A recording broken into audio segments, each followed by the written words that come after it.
Welcome again to another video from CoLiving Canada, and with my name is Duncan Goheen, and with my partner Chris Stevens, and we're going to be talking about particularly healthcare and who's doing what during senior years, and comparing co-living, co-housing to individual living on one's own or institution and so on.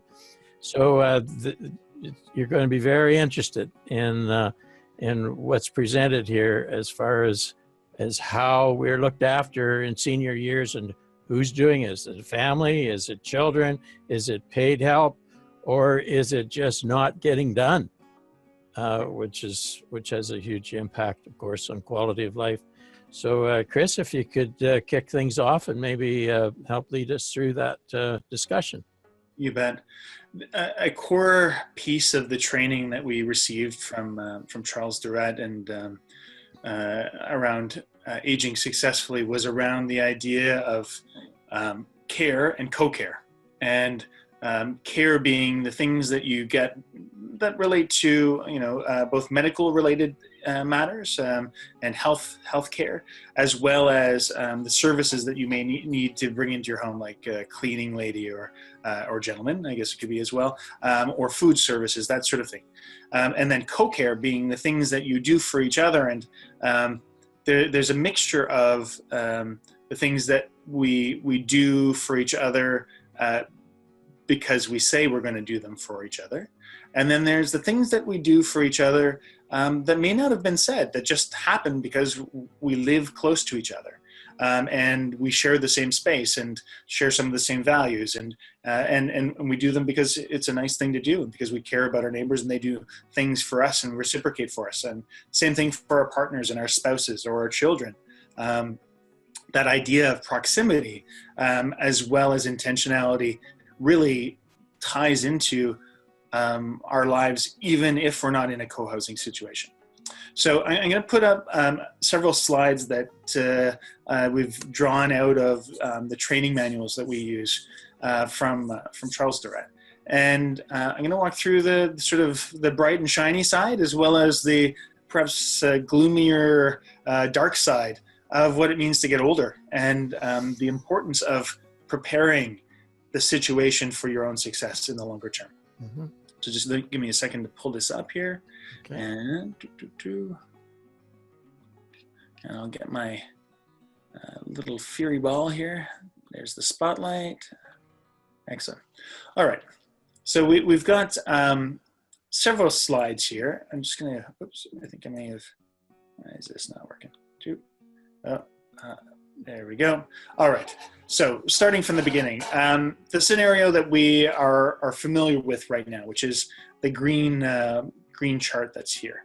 And again, the idea here is to look at the estimate of caregiving that we receive in various different scenarios. So the first scenario is sort of the business as usual.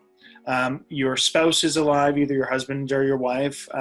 You have children and relatives that are nearby that come by and spend some time with you. Your neighbors are nice people and also are willing to help out. And you've hired some help in-house to provide services, and that could be either health related or other functions within the home. And your friends are nearby and they do some things for you. And then you've paid for some specific professional care services. Now, that fills out the sort of 100% scenario. And this is typically for a family that was making around $70,000 a year before they retired. And now they've got savings, they've got some resources to make things happen. What tends to happen is that if you made more money and you've got more money in savings, then you spend more money on hired help. And the other percentages decrease. Now, on the right-hand side, you've got really before you move on, Chris, the assumption there too is that the spouse is a very healthy spouse and is able to basically do full-time work in the home and with the caregiving. So that's a big assumption too, isn't it? It is. And, I think about my own family. When I went to university, my grandmother moved in. So my parents were the ones that probably fulfilled that 45% situation and had others come in and other people come by. But it puts a lot of stress and strain on a family, no matter what. The worse the health gets of the partner in the scenario. And if you've got two partners in bad situations, then it becomes really problematic and challenging if you haven't, as I said earlier, set things up for success and created a community and a network around you. And the reality is that all of us may eventually end up in some sort of home or facility in the longer term, but the goal is to delay that as long as possible, or to make sure it's never necessary because you've created a network of support around you, and you're around people that you want to be around. Yeah.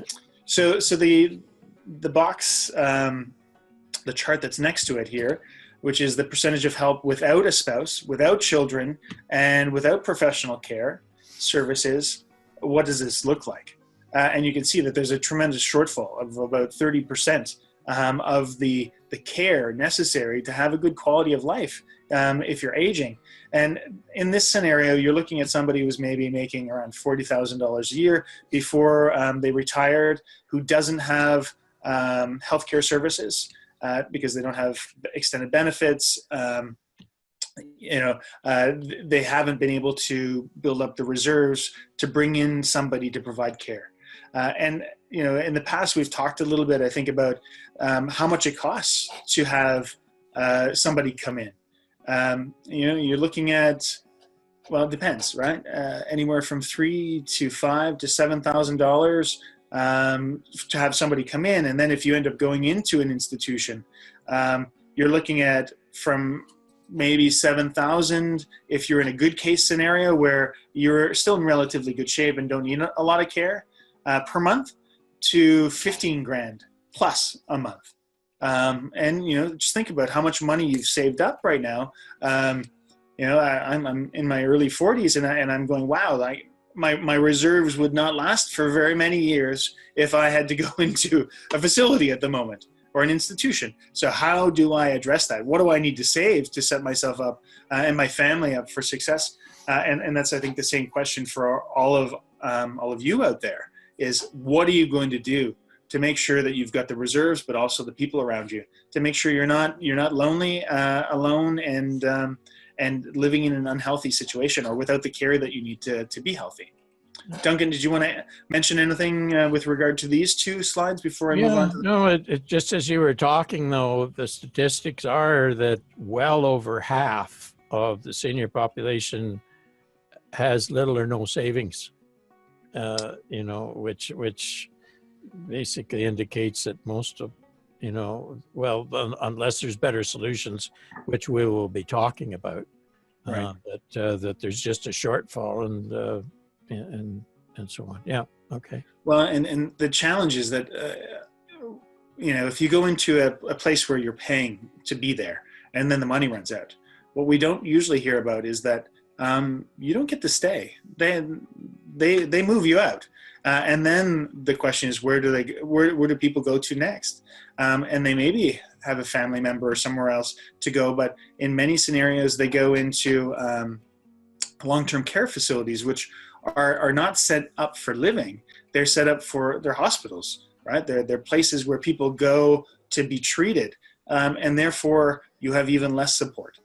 Because the support that is there is for dealing with medical issues, not for dealing with quality of life issues. So it's scary. Critics of the system will sometimes refer to them as warehouses, which is not. Yeah. Well, and the reality is that long-term care isn't really a solution. Creating housing, affordable housing, as well as for-profit housing or housing that is somewhere in between that, like a co-op or whatever. Those scenarios are normal in Denmark. That's what we heard, is that there's lots of different models of co-housing. They have the same characteristics in how they are shaped and formed and driven by community rather than developer-led. And at the same time, they're financed through different scenarios. And that's part of what we're trying to do through our business, through CoLiving Canada as well, is to identify the different partners that we can work with to finance and set up projects and make things work, with the communities taking point and taking the lead, and at the same time by having the right resources in place, which need to come from the people that are going to live there, but also to make sure that if new housing situations are going to be developed, that they're being developed again around the community, and we can help work with government or work with other organizations to make that sort of stuff work too. Yep. So here's two different scenarios. Not quite as bad. You're looking at 90 and 85%, but there's still a 10 to 15% shortfall in the amount of support. So in the first scenario, the percentage of help without a spouse, but with children. And the second scenario, percentage of help without a spouse or children. Right, so your kids are gone. Maybe other relatives stop by in the second situation, but you can see that the amount of hired help increases. But then, depending on what your resources are, if you've got some money, and again, this is a scenario where you've got about $70,000 of income prior to retirement and some savings, it still gets tougher. And you can see that Meals on Wheels and other not-for-profits are starting to fill in some of that situation, but it's still not really satisfactory. It's not my dream personally to live in a situation where I'm not getting the support or the social interaction or the care that I want, and I wouldn't expect that of anybody else. Duncan, did you want to mention anything about these two scenarios? No, I think that's the big thing too in terms of the children and relatives, like the changes in our culture. It used to be when we weren't so mobile and everybody was in the same community, it was just assumed that the children would help out as needed. That was just the way everybody was raised, and those were the values and so on. With mobility and people moving around and children moving here and there, and with changing in values, there's just a lot less opportunity for that to happen in terms of the geography, and there just seems to be a lot less inclination for a lot of children to consider that to be a part of their responsibility, really. And so just less and less and less of that is happening. That's funny that you say that, because what sort of got me rethinking about co-housing, because I've been interested in this in the 90s, but that really started to get the ball rolling was I was out doing some work with First Nations and with one of my other clients out in British Columbia, and I was on Vancouver Island, had visited Sook First Nation, and the gentleman that was touring me around, which is a British gentleman who does a lot of the community planning and energy planning and stuff for that community, offhandedly mentioned that he had to get going because he was going to a seniors co-housing meeting. And I said, "Oh, co-housing, tell me more. I haven't talked about this in ages." And he explained that he and his wife had been involved in the Harborside co-housing project. And I asked if I could go, and he gave me a bit of a tour. I saw the different designs and stuff. And he mentioned that his children are in South Africa and in the UK. And he and his wife both realized, we don't want to go live in either of those places. We want to stay here on the island. What can we do? And that was part of what pulled together that group there. They were two of the people heavily involved. And that got me thinking about my own parents who are aging. And I lived in Asia for a while. My wife is German, so her parents are over in Germany. And it just made us both really start to think about, hey, how are we going to look after our parents if and when that time comes? But also, what scenario do we want to be living in? We've got one child. We might have another, but for the moment, we're only planning to have one. So that's a lot of pressure to put on him to be the caregiver for us someday too. So just things that we've been thinking about. It's important to think now and not wait until later, I guess, when things could be bad. And that Sook Harborside, as you mentioned, there's been a lot of really good reports in terms of people's experience there with that co-living development there, for sure. That's right, and I think they're working on their second project now to get going, and seems to be really a catalyst that's helping get other projects going around the island, but also on the mainland. Yeah, yeah. So this is the third slide with two scenarios. Now the gray scenario is the gloom and doom from the very beginning. You haven't made much money during your life. You don't have any family around, and you can't really afford to have professional care. The sunny yellow chart that I've put there is really what we're trying to model and create here in Canada through CoLiving Canada, which is the Danish model. And it's really interesting to see here that the mixture of care is quite different. And I'll flip back to the green slide, the green chart, I should say, from the first slide. But you can see that the spouse is still around, so 30% of the care is coming from them. Children and relatives, 10%, so relatively small compared to some of the other charts that I showed. The neighbors, 40%, so significantly more care, and this is that whole co-caring piece that I mentioned earlier, both intentional and unintentional. Hired help, 5%, friends, 5%. And then 10% coming from professional care services.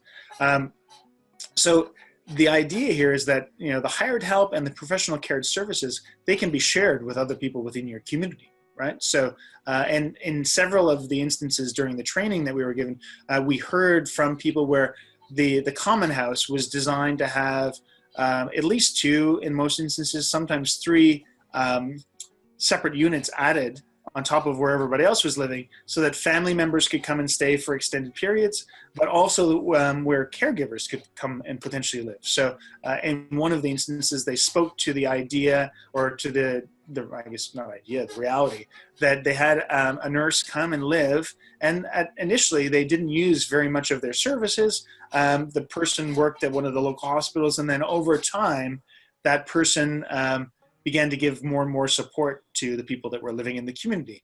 As that happened, they decided eventually that they weren't going to keep working at the hospital, but that they would focus all of their attention on the people that they knew, and the people who needed their support in the community, which I think is pretty interesting and amazing. But you know, it could also be, maybe we're not all so old, but we all like to get a massage. So why don't we get a massage therapist to come in once a month, and we all then benefit by getting a group discount or whatever. There's lots of different scenarios. But this sunny sort of scenario from a co-housing perspective, I think is really interesting. And it doesn't need to cost a lot more. In fact, it can cost exactly the same or less depending on the situation, especially over the operational long term. So it might cost the same to move in at the front end, but once you're in, the cost and the needs are much lower because of the smart design, both from a intentional proximity perspective, as well as by the building design of the space that you're moving into. So I'm just going to flip back so you can remember 30, 10, 40, 5, 5, 10. There for the Danish experience, and then for the sort of business as usual, you're looking at 45% care coming from the spouse. So again, less in the Danish co-housing model that we're trying to replicate here. Children and relatives, 15%. The neighbors, only 5%. So, you know, pretty significant difference there. Hired help, 20%. Again, versus 5%. Friends, 5%, so same. And then professional services, again, 10%. So something to, I think, really think about is, how do you make sure that you've got the people that you need around you to care for you, to co-care with, and to create the community and the environment that you want to get old in, and that you want to live in with your family or on your own if you're going to be single after you know, whatever scenario takes place. Okay.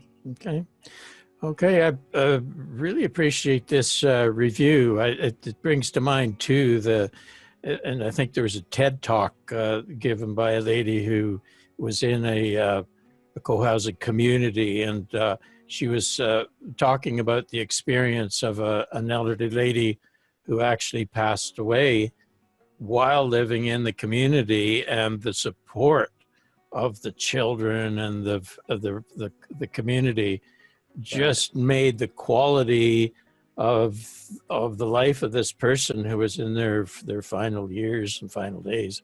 It was very inspirational looking at that and hearing that experience in terms of the support and just the idea of people having your back. There was a fellow from, I think it was the University of Chicago, I forget, but there was a talk he gave where knowing that somebody is there, you know, to help when needed, psychologically is huge, and that's part of what the co-housing helps to bring about and really elevates the quality of life, particularly in senior years, but in any years for that matter. Yeah. Well, and I think that term quality of life is really key, you know, reflecting on what gives me a good quality of life, or what would give me a good quality of life, I think is incredibly important. And in the next episode, we're going to talk a little bit about that. What are some of the factors or considerations that people need to be thinking about? And I'm going to mention a book as well that I think all three of us have read that inspired us as we were starting to form what became CoLiving Canada. Great. Okay, well, thanks for this review, Christopher. It's been very helpful. And like you say, we'll be doing another video shortly, really focusing in that the quality of life and what is it that we're all looking for as people. So thank you again, and we'll see you all shortly. Thanks so much.